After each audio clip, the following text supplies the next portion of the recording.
요한복음 이 말씀 전체를 보면은 성막에 그렇게 비유할 수가 있다면 1장에서 12장 말씀은 성소에 해당하고 13장에서 16장 말씀은 지성소에 해당하게 되어집니다. 요한복음이 13장의 이 말씀에 이르면서 예수님의 이 주변 상황은 많은 변화가 있었던 겁니다.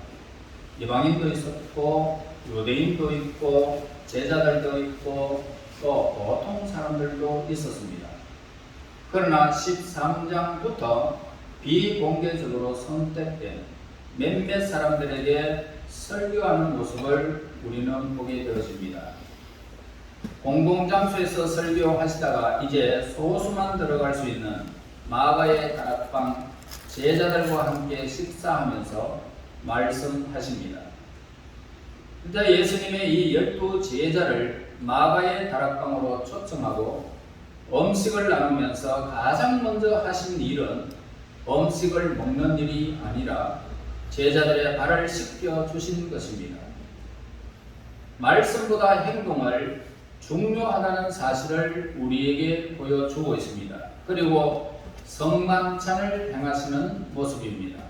그래서 성찬은 십자가에서 예수님이 죽음을 우리에게 의미하고 있는 것입니다.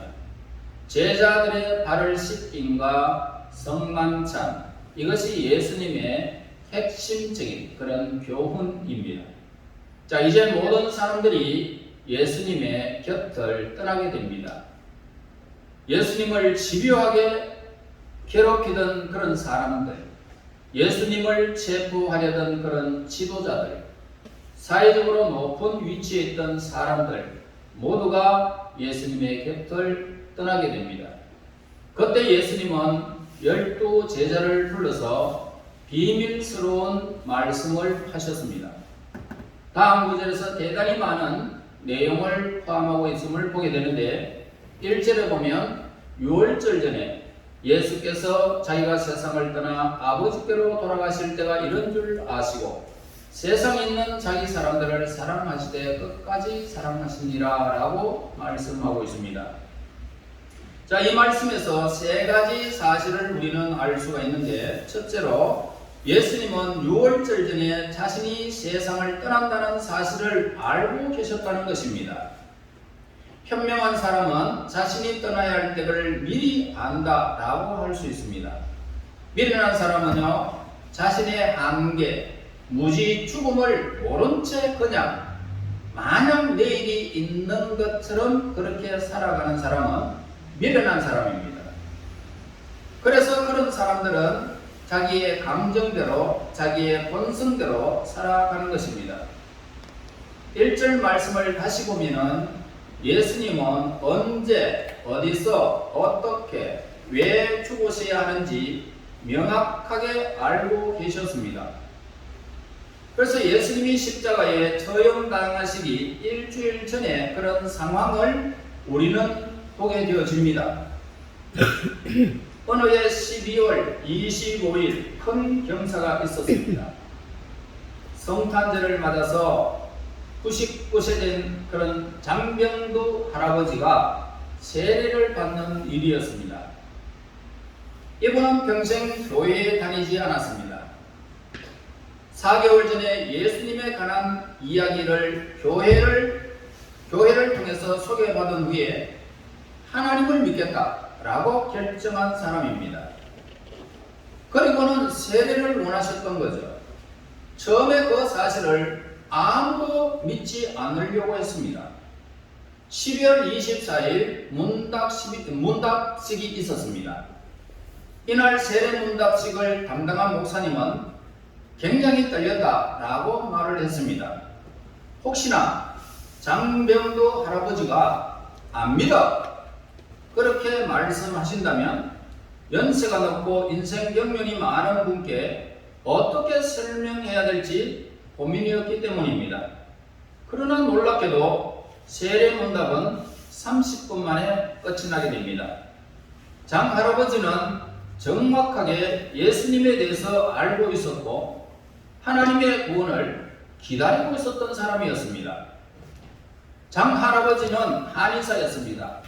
많은 환자를 진찰했던 장 할아버지는 예수 믿는 사람들은 죽을 병에 걸려도 죽음을 두려워하지 않더라는 겁니다. 그분을 믿지 않는 사람들은 충분히 살 병인데도 사람들은 두려워했답니다. 죽음을 두려워했다고 그렇게 말했습니다. 본인도 때가 되어 곧 하나님께로 돌아가야 할 것 같은데 어떻게 그분을 믿어야 할지 궁금했던 차에 하나님이 영원히 사는 문제에 대해서 설명해 드렸더니 내가 원하는 것이 바로 이렇습니다. 거기서 나는 영원히 살고 싶습니다. 고백하면서 예수님을 영접해버린 것입니다. 그래서 세례식이 거행되는 주일이었습니다. 세례받기 전 장할아버지는 목사님 방에 먼저 오셨습니다. 어떻게 오셨습니까?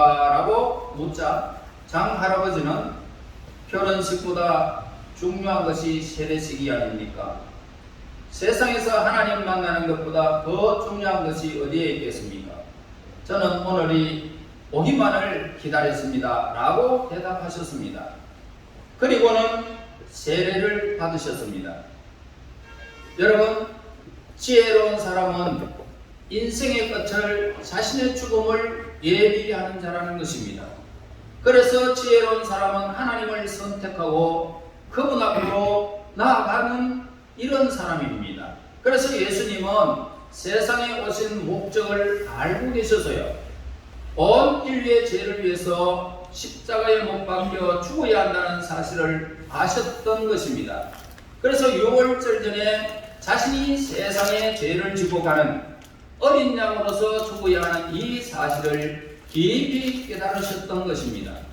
우리도 예수님처럼 개인의 죽음에 대해서 그 의미를 미리 알고 있다면 세상에서 가장 지혜로운 사람이 될 것입니다. 그 다음에 두 번째로 우리에게 교훈을 주는 것은 예수님은 죽음 이후에 벌어질 일에 대해서도 아셨던 것입니다. 우리는 죽음으로써 모든 것이 끝난다 라고 세속주의는 그렇게 생각하고 있습니다. 그러나 예수님은 죽음이 끝이 아니라 생명의 시작이요 아버지께로 돌아가는 귀향하는 날이다 라고 말씀하셨습니다. 그래서 예수님은 1절에서 6월절 전에 예수께서 자기가 세상을 떠나 아버지께로 돌아가실 때가 이런 줄 아시고 세상에 있는 자기 사람들을 사랑하시되 끝까지 사랑하시니라. 만약 인간이요 70, 80세까지 살다가 죽음으로 모든 것이 끝이 난다면 너무나 허무한 일이 아닐 수가 없습니다. 소나 개, 돼지 등 짐승은 영혼이 없습니다. 동물이나 식물이 죽으면 그야말로 그것으로 끝이 나 버립니다. 하지만 인간은 하나님의 형상대로 지음받은 영적인 존재이기 때문에 죽음이 결코 끝이 아니다라는 것입니다. 예수를 믿든 믿지 않는 사람이든 죽는 것이 끝이 아니라는 말입니다. 인생에 대한 근본적인 세 가지 질문이 있어요. 하나는 인간은 어디서 온 존재인가? 라는 것입니다. 동물과 같이 왔을까요? 아니라는 것입니다. 삶의 본질에 관한 이 문제를 우리는 알아야 하는 것입니다. 부모로부터 온 것인가? 우연히 내가 생긴 것인가? 둘 다 정답은 아닙니다. 정답은 모든 인간이 하나님으로부터 왔다라는 것입니다. 우리가 어머니 뱃속에서 있을 때에 엄마와 함께 숨을 쉬고 있다가 숨을 크게 몰아쉬는 과정은 어디에부터 시작됩니까? 자기 혼자 스스로 숨을 쉴 수 없는 허파가 열리는 순간 하나님의 생명을 확 불어넣는 것입니다. 그때 허파가 확 불리면서 응애하고 하나님이 우리에게 영혼을 불어넣어 버리는 것입니다. 이 생명이죠. 그래서 오늘 우리는 피조물이라는 것은 창조주 없이 존재하지는 않는 것입니다. 그래서 인간은 동물과 달리 인격적인 존재가 되어졌고 하나님과 같은 지적인 존재가 된 것입니다. 다음은 인간은 무엇을 위해서 살아가야 하는 존재인가 이 말입니다. 여러분, 삶의 의미와 목적, 이 문제입니다. 삶의 의미와 목적의 문제. 대부분의 사람들은 이 부분에서 길을 잃고 방황하는 사람들이 많이 있습니다. 인간은 목적 없이 사는 존재가 결코 아닙니다.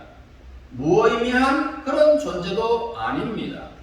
인간은 하나님을 위해 살다가 그분께로 가는 분명한 목적과 의미가 있는 그런 존재인 것입니다.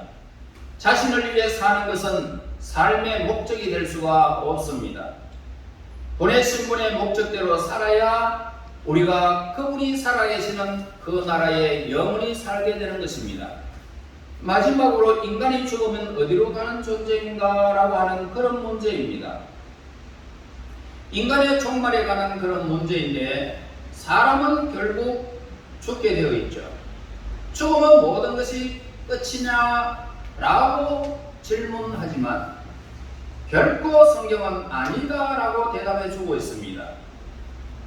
여러분, 죽음 이후에는 영원한 삶이 기다리고 있다는 것입니다. 예수님을 믿든 안 믿든 사람은 죽지 않습니다. 그래서 인간은 하나님께로 돌아가는 것입니다. 이 사실에 대해서 예수님은 정확하게 알고 계셨습니다.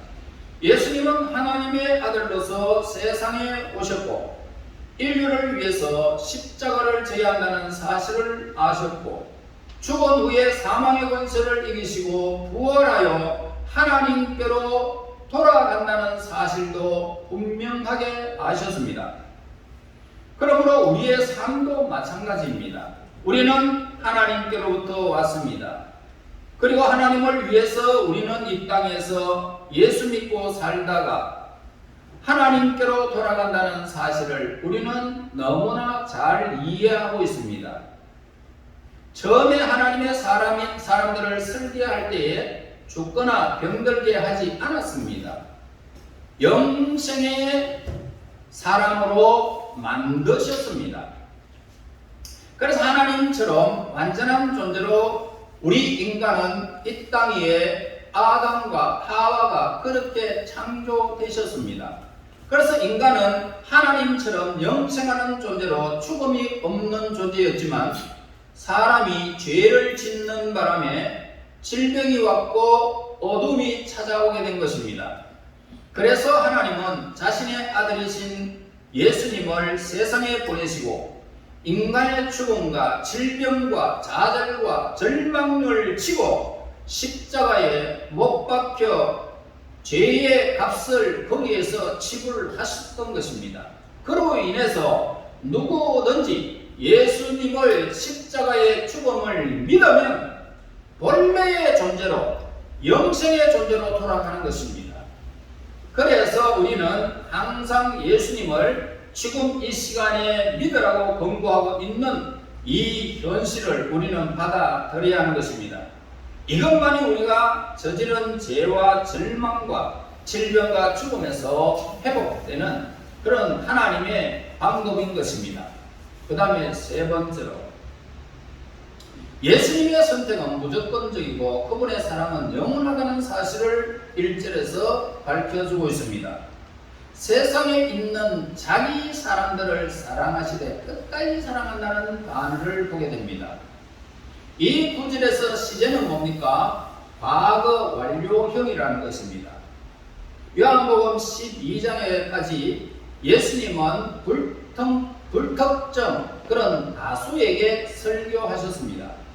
그러나 13장 1절에서는 세상의 많은 사람들 중에 예수님이 택하신 소수의 사람을 끝까지 사랑한다라고 말씀을 기록하고 있습니다.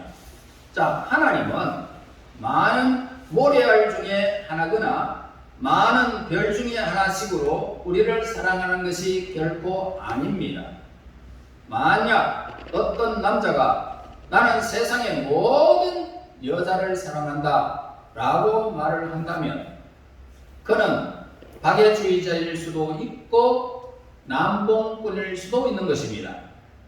이런 말에는 전혀 감동을 가질 수가 없습니다. 그러나 어떤 사람이 나는 당신을 한 여자를 사랑합니다. 그 여자를 위해서 내 인생을 바칠 각오가 되어 있고 그녀를 위해서 생명을 걸 것입니다. 나는 그녀를 위해서 직장도 조국도 모두 버릴 수 있습니다. 라고 말한다면 당사자인 그녀는 얼마나 감동하며 행복해 하겠습니까? 예수님은 아무 조건 없이 무한히 우리를 사랑하시기로 결정한 것입니다. 1대1입니다. 여러 사람들 중에 우리를 부르는 것이 아니라 예수님은 여러분 한 사람 한 사람을 그대로 부르는 것입니다. 우리 한 사람이라면 십자가에서 죽겠다는 것입니다. 여러분, 그러나 세상의 사랑에는 무엇이 있습니까? 조건이 있죠. 똑똑하고 잘나고 명예가 있고 돈이 있고 권력이 있으면 그것 때문에 사랑하는 조건이 될 수가 있는 것입니다. 자신에게 이익을 가져다 줘야 사랑한다 라고 말합니다. 따라서 자신에게 아무런 이익이 없는 사람, 이 사랑은 오래가지 않더라는 것입니다. 그래서 그런 사람에게 권력이 있으면 사람들이 구름대처럼 몰리지만 권력이 떨어지면 찬바람만 불어오는 것입니다. 이것이 세상 사랑의 이치입니다. 자신의 목적 달성을 위해서 이용하려고 하는 그런 사귐이 그것입니다. 그러나 예수님이 우리를 사랑하시는 것은 우리가 잘났어도 유명했어도 돈이 많아서도 결코 아닙니다. 우리는 예수님의 사랑을 받을 가치도 없는 사람입니다. 그런 능력도 없습니다. 자랑할 만한 것도 우리에게는 없습니다. 그러나 그분은 우리를 사랑하시기로 결정한 것입니다. 예수님의 사랑에는 한계가 없다라는 것입니다. 예수님의 사랑은 선택적인 것이고 무조건적인 은혜였다는 것입니다. 그러면 왜 예수님은 못난 우리를 사랑하셨을까요? 그 이유는 아무도 몰라요. 천국에 가보면 알겠죠. 그분의 선택과 사랑밖에는 해답이 있을 수가 없습니다. 그냥 우리 예수님이 그냥 우리들을 사랑을 하기로 작정하여 우리를 사랑하기로 결정한 것 그것밖에 없습니다. 인간은 사랑할 때 한계가 그것입니다. 나중에 상황이 바뀌면 미워하게 되겠고 사랑하지 않게 되는 것입니다. 어떻게 보면 사랑처럼 이기적인 것도 없습니다. 사람들은 사랑한다 말을 하지만은 내면으로 파고 들어가면은 모두가 이기적인 사랑으로 가득 차 있다는 것입니다. 조건을 따집니다. 이익을 챙기려고 합니다. 이런 거짓 사랑으로 오늘 우리 인간 사회에는 가득 차 있다는 것입니다. 그래서 세상에 예수님의 사랑과 비슷한 사랑은 하나도 없습니다. 그러나 한 가지는 부모의 사랑은 예수님의 사랑과 참 비슷합니다. 부모는 자식이 부모 앞에 죽게 되면 하나님 저를 데려가시지 왜 아이를 데려가셨습니까? 그러면서 절규하는 것이 부모지 않습니까? 자식들은 아무리 잘못해도 부모는 그 자식을 위해서 기도하고 또 만나면 기쁘게 대화할 수 있지만 참 그 부모의 사랑은 절대적인 것이라고 볼 수가 있습니다. 그러나 부모의 사랑에도 정의가 있고 기초가 되지는 않는 것입니다. 반면에 예수님이 자신의 생명을 걸고 우리를 사랑하실 때는 정의가 기초가 되어 있습니다. 그러면 예수님의 사랑은 과거로 끝난 것일까? 세상에 있는 자기 사람들을 사랑하시는 것은 과거의 일일까? 절대로 그렇지 않다라고 성경은 말합니다. 예수님은 과거의 사랑으로 지금도 우리를 사랑하고 계십니다. 현재에도 영원히 사랑하고 계십니다. 이 사랑에는 포기가 없더라는 것입니다. 그래서 오늘 이 본문에서 6월절 전에 예수께서 자기가 세상에 떠나 아버지께로 돌아가실 때가 이런 줄 아시고 세상에 있는 자기 사람들을 사랑하시되 끝까지 사랑하시니라. 이 말에는 여러분 미래가 이미 다 결정된 것입니다. 끝까지 사랑했다는 것입니다. 여러분 이 말씀은 과거에도 사랑하실 것이고 현재도 우리를 사랑하실 것이고 미래에도 변함없이 사랑하신다는 그 뜻이 담겨져 있습니다. 또 하나님의 사랑은 한순간 뜨거운 열정이 아니라는 것입니다. 흔히 우리는 사랑에 대해서 로미오와 줄리엣을 생각합니다. 노틀담의 꽃을 생각할 수 있습니다. 겨울의 연가 등에서 보는 환상적이고 열정적인 사랑을 우리는 기억하게 됩니다. 그러나 한순간의 열정은 영원한 사랑이 결코 아닙니다. 시간이 흐르고 또 세월이 흐르면 모든 것이 변절되더라 이 말입니다. 끝까지 사랑하시니라 라는 이 말씀은 사랑이란 감정이 아니다라는 것을 의미하고 있습니다. 사랑은 한순간의 열정이 아니며 하나님의 그 사랑은 의지적인 그런 사랑을 우리에게 가르쳐주고 있습니다. 하나님은 우리를 사랑하시겠다라고 스스로 결정하고 약속하셨습니다. 이 사랑은 절대로 변할 수가 없습니다. 과거, 현재, 미래에도 변하지 않을 것입니다.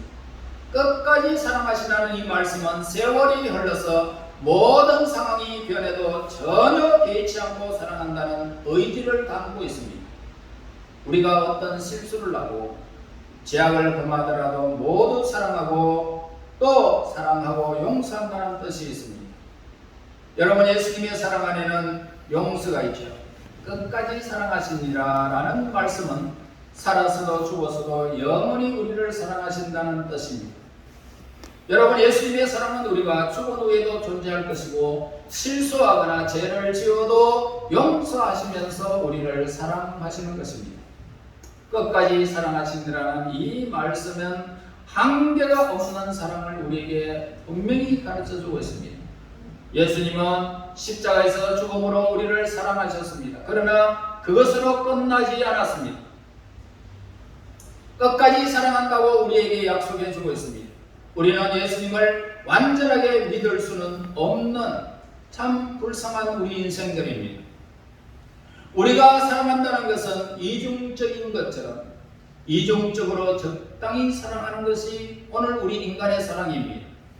겉으로 잘 믿는 척 하지만 속으로는 아무 내용이 없이 믿고 그냥 사는 사람들이 있습니다.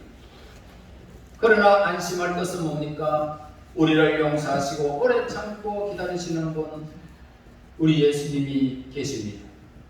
이것이 바로 예수님의 사랑입니다.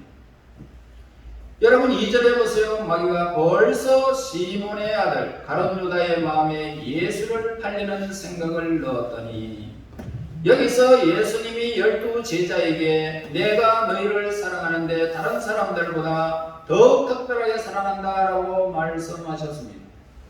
그때 예수님은 제자들 중에서 자신을 배신할 자가 있음을 알고 계셨습니다. 바로 가룟 유다였죠. 그러나 예수님은 아무 내색도 아니하시고 제자들에게 끝까지 사랑하신다라고 말씀하셨습니다. 여기서 우리는 두 단어를 발견할 수가 있습니다. 바로 사랑과 배신입니다. 이것은 어떤 드라마 주제가 아니라 예수님의 최후의 성만찬의 주제인 것입니다.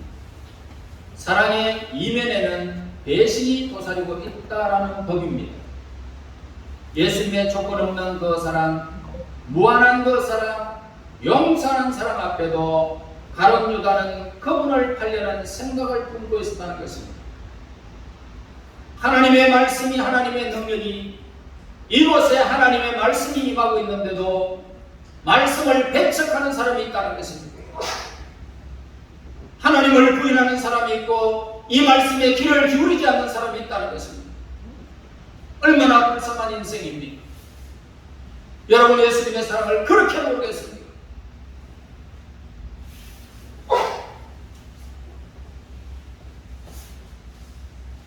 여러분의 믿음의 현주소가 되어 있습니다. 사랑을, 예수님을 사랑하는 사랑의 바탕을 두고 있습니까?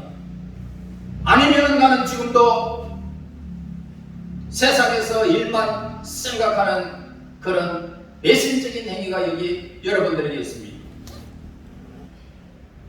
교회에 잘 나오는 척하고 예수님을 잘 믿는 척하지만 속으로는 엉뚱한 생각을 하고 있지 않느냐 이 말입니다.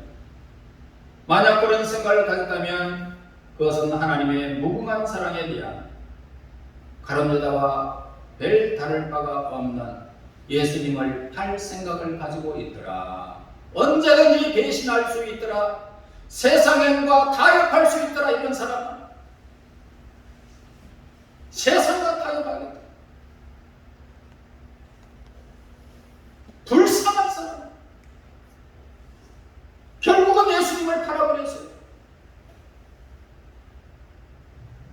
목매어다라 창자가 터져나와 스스로 목숨을 끊는 비참한 인생으로 말았어요.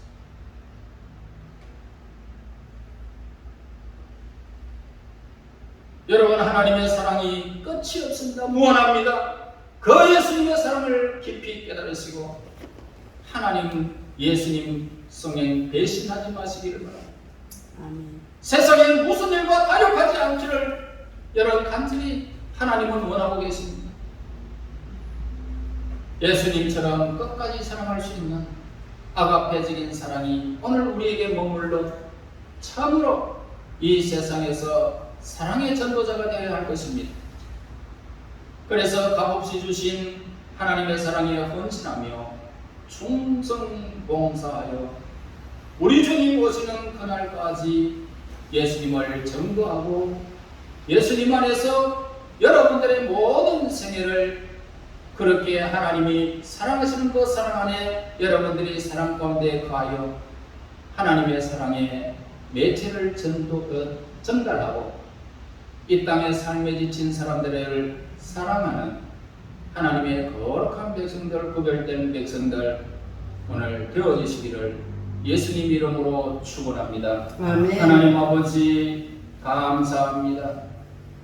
하나님의 선하신 뜻 안에 이렇게 저희들이 구원의 다리에 동참케 하시고 허물과 죄로 죽었던 저희들을 예수 그리스도의 보혈로 우리를 구원하여 주시고 하나님의 백성된 우리에게 끝까지 사랑하고 약속하신 그 언약의 말씀을 들었나이다.